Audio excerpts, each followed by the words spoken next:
Iniciativa Galileos.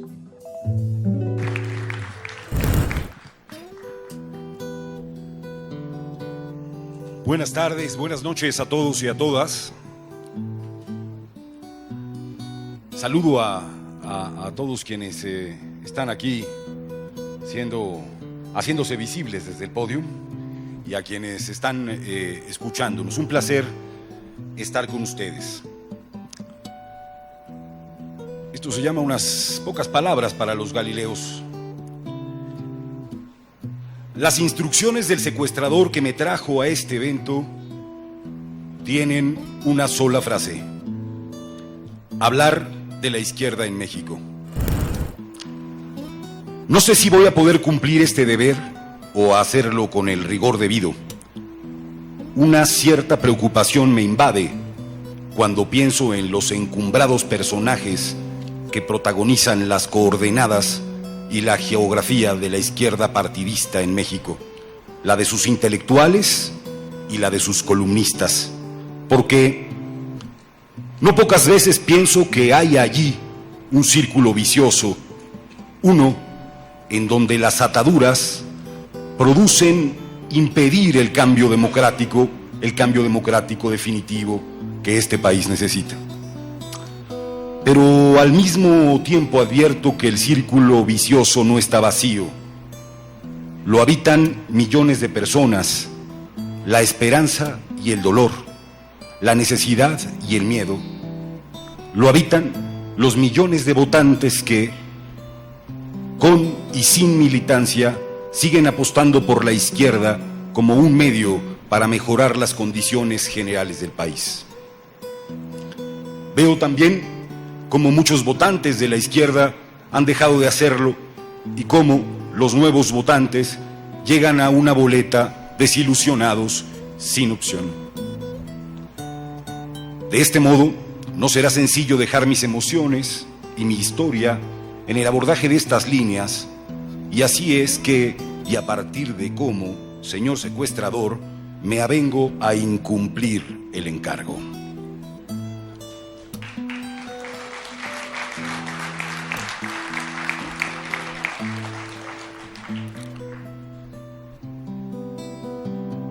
Entre muchas de las crisis que viven los partidos en México, una particular ha caracterizado a la izquierda: la figura del caudillo.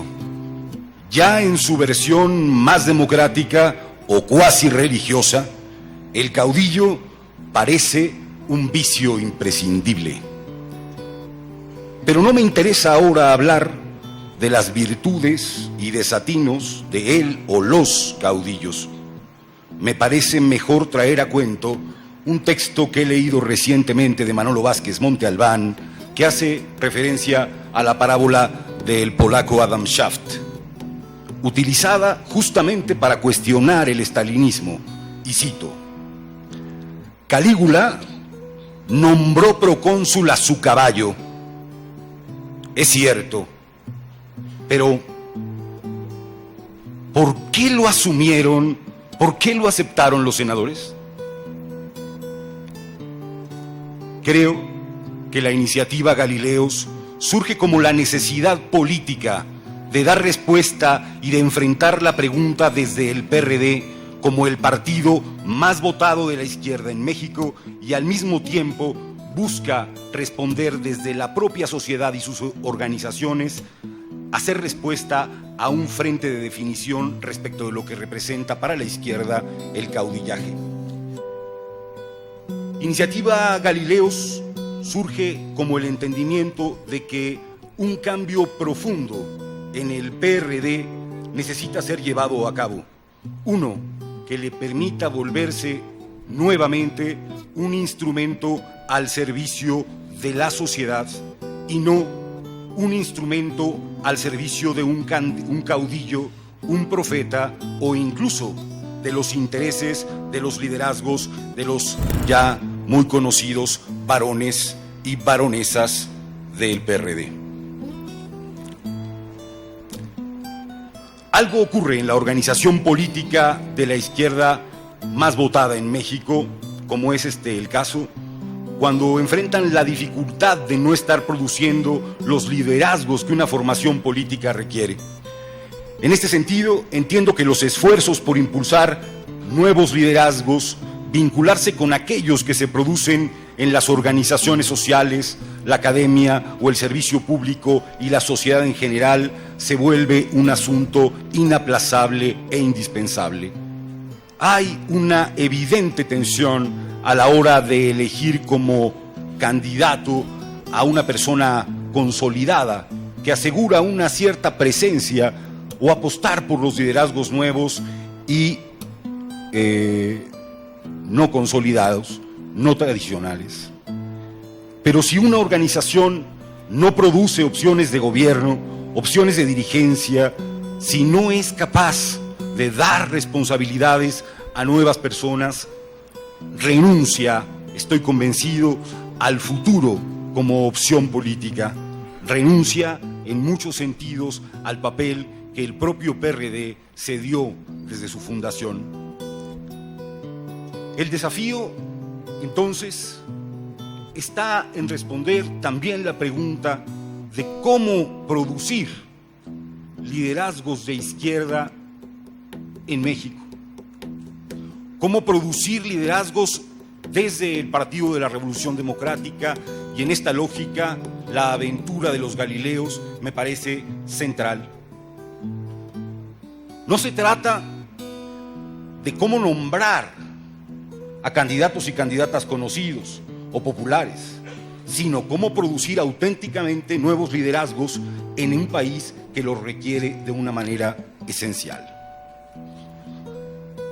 El segundo gran desafío es la capacidad de construir un programa, de ese del que nos habló Ricardo, programa que enfrente sin ninguna duda el tema de la desigualdad y el tema de las condiciones indignas en la que vive la mayoría de los mexicanos hoy por hoy. Un programa que retome por principio el sentido democrático, la transición, y que enfrente, para decirlo con claridad, la regresión autoritaria que vive nuestro país. En este marco está claro que las fuerzas del cambio democrático deben buscar un espacio de encuentro, un lugar donde producir un programa. Se equivoca quien piensa que solo se trata de llegar al 2018 y volverse a poner en la boleta, y peor aún, quienes desde ya se han resignado a ese destino. En México ha quedado claro que la alternancia no es la condición determinante del cambio democrático. Muchos de los analistas políticos más conservadores, alguno incluso popular, escriben con frecuencia cíclica sobre los logros que el pluralismo generó para el país. México, dicen, ya tiene una democracia y un sistema de partidos políticos fuerte. Esa es más o menos la sentenciosa jaculatoria de la iglesia en la que ofician. Se les encuentra siempre mirando hacia otro lado cuando las evidencias apuntan al fracaso de nuestra transición política. No hemos construido un sistema de partidos suficientemente democrático. La ilusión de que los recursos públicos para los partidos y una eficaz fiscalización contendrían la influencia del dinero para determinar la representación política tiene millones de fojas de evidencia en contrario. El secuestro de las instituciones democráticas por intereses particulares y la prudencial tolerancia a la corrupción política son hoy moneda corriente. Los niños grandes que nos hablan de la democracia que tenemos nos piden tolerancia frente a la impunidad del Partido Verde, dispuesto a presentarse al fraude de la representación democrática en México. Evitan analizar y debatir sobre una mayoría que, como la de los diputados, no se ganó con votos en las urnas. Y no es sino la evidencia del monumental edificio de dinero ilegal con el que se financió esa campaña y la corrupción de las instituciones electorales la que hicieron posible la mayoría que hoy vivimos en la Cámara de los Diputados. Esa no puede ser una condición de actualidad democrática. Nos siguen hablando todos los días de un Estado de Derecho o de una condición democrática tan entrecomillada que su resplandor es apenas visible. Todos los días conocemos de nuevos sucesos de fraude y de corrupción política. No se me olvida ni una mañana que hoy está fuera del aire quien puso en la escena pública la corrupción de Enrique Peña Nieto, presidente de los Estados Unidos mexicanos. Ni un solo día se me olvida eso.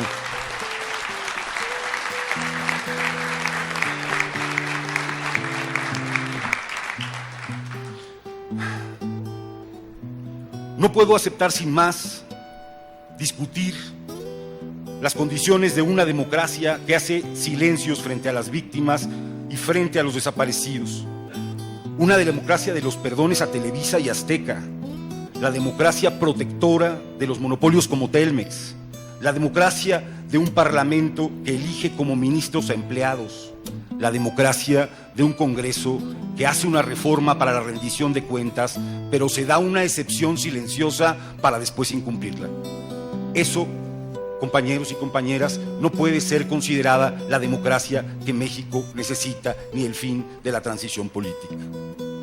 Por eso celebro ampliamente la iniciativa Galileos, una iniciativa que tenga el coraje, como nos ha dicho Fernando, de empezar a decir en voz alta que la transición ha quedado interrumpida y que lo que toca es retomarla, no solo porque el sistema electoral ha dejado de funcionar, no solo por la crisis de representación política, sino porque asume que las condiciones de desigualdad, la falta de derechos y las condiciones indignas de la mayoría de los mexicanos en el país y mexicanas en el país tienen ahí una parte fundamental de su origen. Vine aquí para hablar de la izquierda y, como ven, no he necesariamente cumplido el encargo, porque la izquierda deseable, la izquierda que erotiza, bueno, que me erotiza, es la izquierda revolucionaria, cuyo campo de batalla son las ideas, el diálogo y el pensamiento, la que es capaz de interpretar su realidad e interactuar con ella de forma pacífica, la que no es presa del miedo a perder los privilegios personales, pero es capaz de empeñar su espada por los derechos individuales y colectivos. La izquierda que puede entrar en el campo de juego por medios democráticos y modificar desde ahí políticas específicas, condiciones reales de país.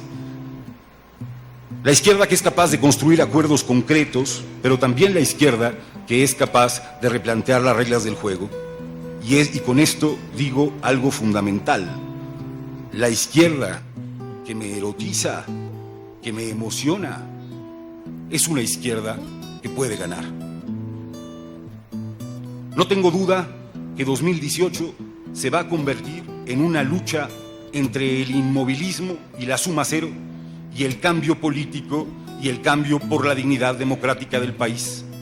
Esta iniciativa, Galileos, tampoco tengo duda, estará protagonizando con sus luchas, con sus batallas, ese derrotero para las y los mexicanos. Muchas gracias.